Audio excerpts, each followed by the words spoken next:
बोलताय. बदलापूरला अशीच एक घटना घडली होती.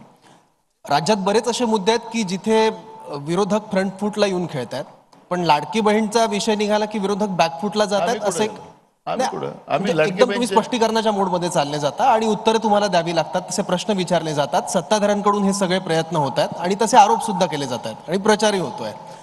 बदलापूर प्रकरणामध्ये सुद्धा लाडकी बहीण योजनेला बदनाम करण्यासाठी मुद्दाम काही फ्लेक्स विरोधकांनी या घटनेच्या आड राजकारण केलं त्या फ्लेक्सच्या माध्यमातून, असा एक आरोप सुद्धा सत्ताधाऱ्यांनी केलेला होता.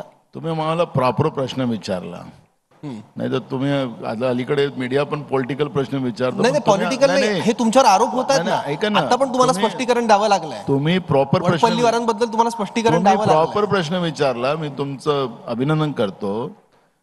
खरं तर सरकारला लाज वाटायला पाहिजे.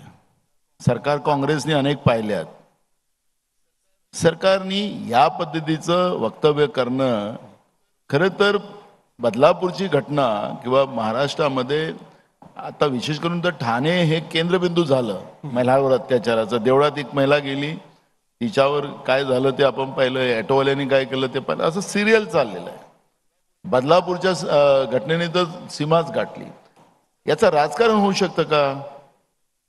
या घटनेचं अगर सरकार राजकारण करत असेल तर मग सरकार किती खालच्या लेवलवर गेलेली आहे याचा अंदाज आपल्याला लागतंय. हे असं कसं म्हणू शकतात की बदलापूरची घटना आमच्या लाडक्या बहिणीच्या योजनेच्या विरोधात हे लोक षडयंत्र करतात आहेत का? त्या चिमुरड्याच्या 4 वर्षाच्या 3.5 वर्षाच्या मुलीवर अत्याचार झाला नाही, यांचा वकील सांगतोय, जो भाजपच्या तिकीटवर लढला तो सरकारी वकील. आम्ही तर पहिलेच ऑब्जेक्शन घेतलं त्याच्यावर की याला सरकारी वकील ठेवू नका. तो म्हणतोय सायकलचा मार आहे.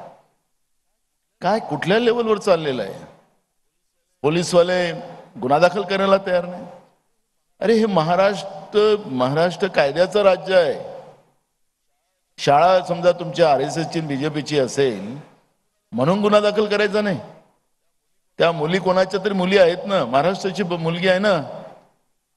आम्ही त्याच्यात राजकारण करायला गेलो नाही. आम्ही तिथं तर पहिली गोष्ट तर ती घटना सामाजिक संस्थेने त्याला म्हणजे जे सामाजिक मोमेंट असतो त्या मोमेंटनी ती उभी केली, त्याला पॉलिटिकल नव्हतं. जेव्हा बदलापूरच्या रेल्वे स्टेशनवर सगळं लोकांचं आंदोलन सुरू झालं, एक माणूस, एक सिंगल माणूस तिथं कुठल्या राजकीय पक्षाचा होता का दाखवा. खरं तर यांचे आमदार तिथं गेलेत आणि आमदार गेल्यानंतर त्या पोलिसांना सांगतात की यांच्यावर लाठीचार्ज करा. कुठलाही राजकीय पक्षाचा माणूस नव्हता, पण यांचेच आमदार गेले लाठीचार्ज करायला सामान्य लोकांवर. आणि त्याच्यामध्ये मुख्यमंत्री आणि गृहमंत्री उपमुख्यमंत्री जे सांगत असतील की विरोधक याच्यामध्ये राजकारण करतात लाडक्या बहिणीच्या योजनेबद्दल. अरे ह्या मुली सुरक्षित नाही, महिला सुरक्षित नाही महाराष्ट्रातून, तुम्ही कुठली योजना राबवताय?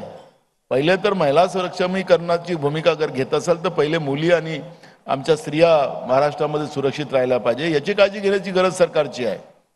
त्याच्यामुळे हा प्रश्न बदलापूरचा हा राजकीय होऊ शकत नाही. आणि ते समजा राजकीय म्हणत असतील तर त्यांची किती पायाखालची वाळू घसरली याचा अंदाज तिथून सुरू होतो. त्याच्यामुळे या विषयावर त्यांनी जास्त राजकारण करू नये. बदलापूरच्या याच्यात आम्हालाही करायचं नाही. म्हणून तर माननीय हायकोर्टाने सुमोटो ते प्रकरण आपल्या ताब्यात घेतलं आणि आता दर आठवड्याला उत्तर देतातच ना सरकार. आणि माननीय हायकोर्ट काय त्यांना प्रश्न विचारतात आणि ते उत्तर द्यायला कसं घाबरतात ते पाहतो आपण.